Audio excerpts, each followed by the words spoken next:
Long ago, in the age of fairy tales, the world's light is protected by 7 individuals who reside in Daybreak Town and wield unique weapons called Keyblades, the Master of Masters and his 6 apprentices. A devastating conflict has been foreseen, and the world's end is imminent. In order to heal it, the Master of Masters gives his disciples unique roles and instructs them to form unions, comprised of other Keyblade wielders. Soon after, the Master vanishes. One apprentice, foreteller Ira, is left in charge. One day, Ira discovers a dark Chirify. This suggests someone has admitted to the darkness and a traitor is at present. Foreteller Aced is the primary suspect, and it is soon discovered that this was not foretold in the Book of Prophecies written by the Master. Aced convinces foreteller Gula to form an alliance with him, but foreteller Envy dissolves this. Suspecting Envy is the traitor, Aced clashes with her, but their battle is stopped by foreteller Ava and Gula. It is revealed that Gula possesses a lost page from the Book of Prophecies. This confirms the presence of a traitor amongst the foretellers. Gula is struck down by Aced, but Ava saves the former's life. Aced and Ira then reconcile. Ira then seeks out Gula in an attempt to see the lost page. He is sent away by Ava, who is tending to Gula's wounds.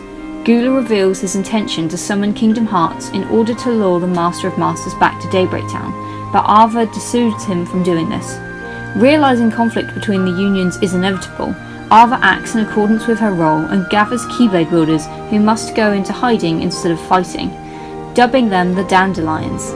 Meanwhile, in the barren wasteland of the Keyblade graveyard, Luxu pauses with No Name in a mysterious box engraved with the world's Key Super and intones his master's mantra.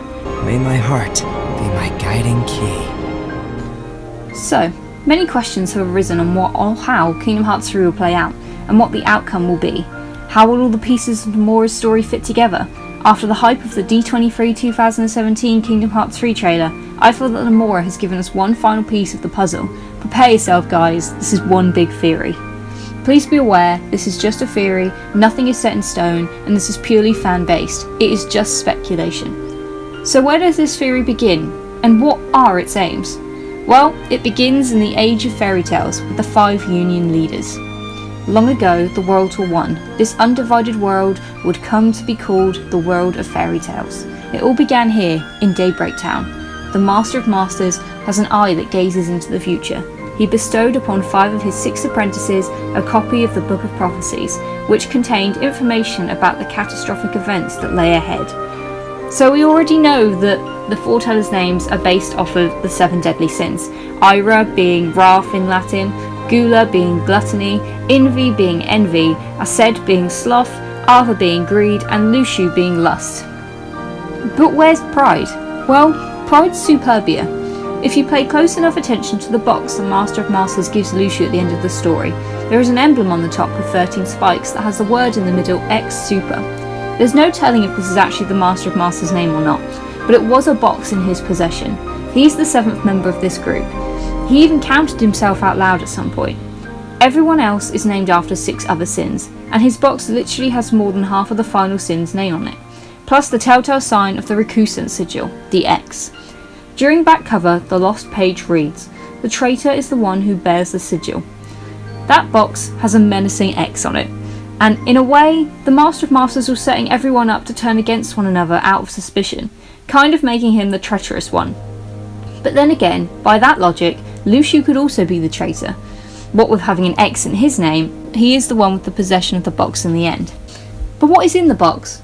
Long ago, in the land of fairy tales, the world was given light as a gift from an unseen power known as Kingdom Hearts. You see, Kingdom Hearts was protected by its counterpart, the Keyblade, so that none could ever lay its hands on its mysteries. But in time, the world was overrun by legions who wanted the light all for themselves, and the first shadows were casted upon the land. These warriors crafted Keyblades in the image of the original Keyblade and waged a great war over Kingdom Hearts. We call this the Keyblade War. But though the war extinguished all light from the world, the darkness could not reach the brightness in every child's heart. As for the real Keyblade, it did not survive the battle. The 2 elements that created it, one of light and one of dark, shattered into 20 pieces, 7 of light and 13 of darkness. In the case of Luxu, you can see many things about the box sitting behind the Master of Masters, including 13 locks. We also know that Luxu was told to wait till the events of the Keyblade War are over. With that being said, could he have collected the necessary parts of the Keyblade and sealed them away in this box? What if the Master of Masters knew the Keyblade would shatter during the Keyblade War? As we know from Yen Sid, it was there, and therefore again told to collect the pieces. 13 pieces in the box, while the 7 light pieces were sent to the Princesses of Heart. Lost yet? It gets even more confusing now. The Unchained Realm and the Realm of Darkness. The Unchained Realm is an alternative version of Daybreak Town. It has been opened by the Master of Masters and Master Ava in order to have the Dandelions survive beyond the Keyblade War. The Realm of Darkness is an area of darkness. Time has no meaning there, allowing anyone trapped to never age or need food or sleep. We know 4 of the 5 new Union leaders in Kingdom Hearts back cover: Ephemera, Scold, Ventus, Blaine and Question Mark. They never see the Keyblade War, and unfortunately those who do not see the mistakes of the past are doomed to repeat them. In the Unchained Realm, it was designed as a world without hurt. Problem is, the new Union leaders would have to create a facade to their followers in order to maintain that. After all, the remaining Dandelions are unaware of the deaths of their fallen comrades once they enter the Unchained Realm. In this instance, the timeline could be this. Ava created the Dandelions, they meet and leave for the realm of the Unchained, the Dream World. There is peace. Ventus leaves on a mission and is found by Xehanort. He is overwhelmed by such a strong darkness, and Xehanort takes him away, therefore leaving Ephemera, Scold, Blaine and Question Mark in the Dream World. Now, before I continue, I want to go on a slight tangent. We know Ventus is currently sleeping in the Chamber of Waking, this being in Castle Oblivion after Aqua leaves. We also know that Sora goes to sleep in Castle Oblivion and wakes up in Twilight Town. Twilight Town is one of the largest worlds known. It is located both in the realms of darkness and light. The sun never moves, it never sets nor rises. The world is essentially on pause, or is it sleeping? This goes back to the theory that the world is dreaming, the world of the Unchained. Is it possible that Daybreak Town is a dream world? Could it have become Twilight Town? We can assume Daybreak Town became the Keyblade Graveyard, originally because of the Keyblade War.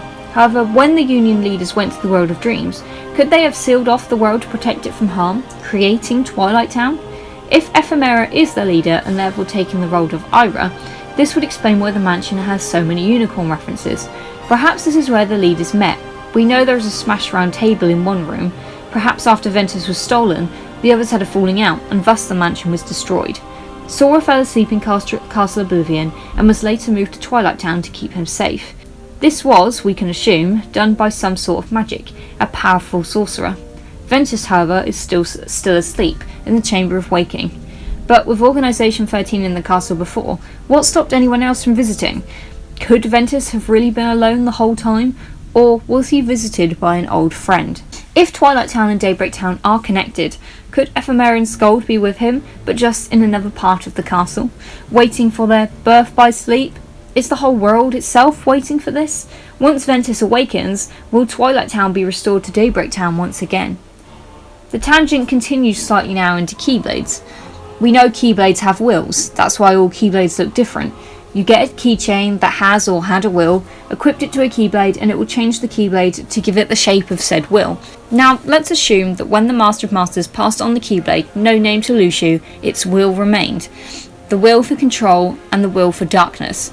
This Keyblade keeps getting passed down, such, and so does the will of the Master. We know the Book of Prophecies is written from the Master's all-seeing eye, which is a feature on No Name's Keyblade. He witnessed the end of events, and so, quote Xehanort, has left many roads open. Now, back onto the main theory.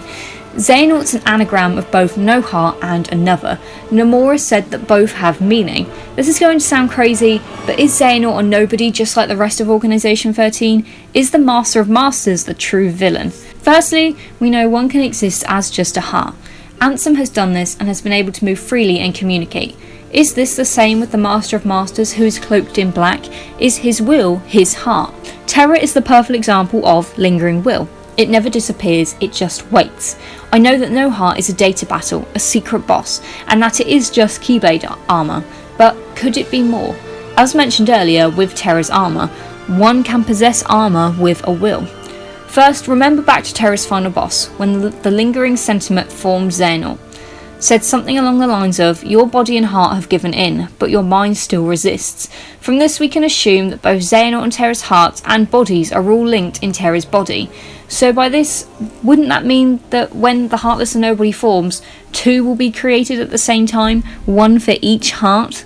Long story short, maybe Ansem, the Seeker of Darkness, and Xemnas are actually Terra's Heartless and Nobody, and Ansem's Guardian Thing and No Heart are Xehanort's true Heartless and Nobody. So, if the Master of Masters, speaking through Xehanort, left many roads open, then at one point he may not have become a Heartless and Nobody, he was still a somebody. And in another he did, causing himself to become Xehanort. We know it is possible to change names, Ansem to Xemnas, and also forgetting their old names themselves, Xemnas ditching Xehanort. But now you ask, okay, if Xehanort is a nobody, what about his Heartless? Well, we know from the newest Kingdom Hearts 3 trailer that young Xehanort is looking for something, a darkness to be found. Could this be the Heartless? After all, they are heartless. His quote reads, "One heart's shadows, see how they fill the emptiness of another. Like Heartless and Nobodies, they fit together. There is a darkness we are missing and must reclaim. The way this world connects hearts can provide us with a clue." Firstly, toys moving on their own, they must have hearts. We saw how much of a puppet Kairi was in Kingdom Hearts 1. You need a heart to move, otherwise they are motionless. So by filling someone with enough darkness, could they return? Could they grow a heart? Does this therefore apply to both the Master of Masters and Xehanort's Heartless? Yes, it's a wild theory, but there is still more to go. Time travel in Kingdom Hearts is always a confusing topic. First, you must abandon your body and just become a heart. One way to do this is to extract your heart with a Keyblade, and another method would be to become a Heartless, since Heartless are technically just hearts. Once you become just a heart, then you have the ability to move through time. You are only able to travel through time if there is a version of yourself present at the place in which you want to travel to. You cannot change what is destined to happen. Once you return back to your respective time, you will forget everything that's happened during your experience of time travelling. However, those memories and experiences will be etched into your heart and could influence the decisions and paths you take. Since you lose your memories after you get back to your respective time, there would be no point in travelling to the future and to try and find out what happens. So, two things here. What if the Master of Masters vanished? He went to the future to see a future version of himself. Yes, it sounds strange. He vanished. How could he have another part of himself? Well, if the person you inhabit as a vessel is able to time travel to your original timeline, in this sense, could Xehanort, possessing Braig, go to any part of Braig's timeline? Secondly, what if Ventus tried to time travel, breaking a rule from the new 5 foretellers and losing his memories, ending up with Xehanort? What if Xehanort convinced Ventus that he could end all this suffering and tried to do it but failed? In this sense, Xehanort would be acting like the Master of Masters and Ventus would be acting like Gula. What if Xehanort hasn't really been the villain the whole time? He was just possessed by the will of the Master of Masters this entire time. He started out on Destiny Islands, was told by his future self what was going to occur, Dream Drop Distance happened, he forgot, he went out and trained alongside Ericus, at some point was possessed by the darkness. This must have happened between leaving Destiny Islands, meeting Ericus as his hairstyle is different, and then becoming the Seeker of Darkness. Maybe light will prevail. Oh, I hope so. Is this actually a cry for help, Xehanort wanting to be released from the grip of the Master of Masters? Why is the Master of Masters so chill and sarcastic despite the future of the Keyblade War? Because he knows what is coming next. He knows he will survive. Someone else will inherit his Keyblade, passing on his will. As long as his will exists, so can he. What if, therefore, the chess game that Xehanort and Ericus are playing represents the final showdown between Sora and the Master of Masters, aka No Heart? We know one can use others' Keyblade armours if they are connected, Sora and Ventus, so why couldn't Xehanort and the Master of Masters? A lot of this theory is just a mess and a compile of information, but the last piece of information we need is who the 5th new Union leader is. That will help solve the final piece of the puzzle.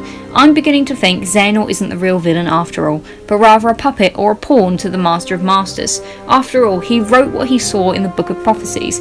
Isn't he therefore controlling everyone's actions to some extent? But there is one final piece of information here. The player in Kingdom Hearts Union Cross. We know Keyblade builders inherit Keyblades that have wills. Is Sora therefore potentially the player? I'm not talking reincarnation, I'm talking will. We are seeing everything in Kingdom Hearts Unchained Key for a reason, and in every Kingdom Hearts game there is some reference to Sora. Ventus rocks as Sora himself. What if we as the player are seeing the memories as Sora would? We play as Sora, we play as Ventus, we play as Roxas, we play as the player. The will of that player is passed over and over and over again, a constant dream of the past. What's stopping the player from coming back as someone else? Their will living on and on. So I know this theory is really complicated, there are a lot of different pieces, a lot of different elements, it kind of doesn't make sense.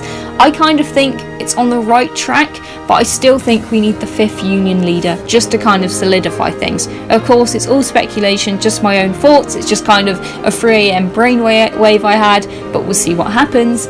Is Xehanort actually passing pieces of the Master of Master onto the 13 Seekers of Darkness, rather than just himself? Is Xehanort harvesting 2 hearts? Is he a nobody rather than just a somebody? After all, he is the only member of the Organisation 13 that is in somebody form, has an X in his name. Everyone else is back to normal. There is no X in their name, i.e. Roxas and Sora. Was the Master of Masters this entire time just a heart in a hooded cloak? We may never know, but with Kingdom Hearts 3 coming out next year, there's lots and lots of room for speculation. So if you like this theory, guys, give it a big thumbs up. And of course, please comment what you think in the description. This theory I'm hoping to keep developing, so if there are any new updates, I'll let you know. But let's keep our fingers crossed that we get more Kingdom Hearts 3 news in the near future.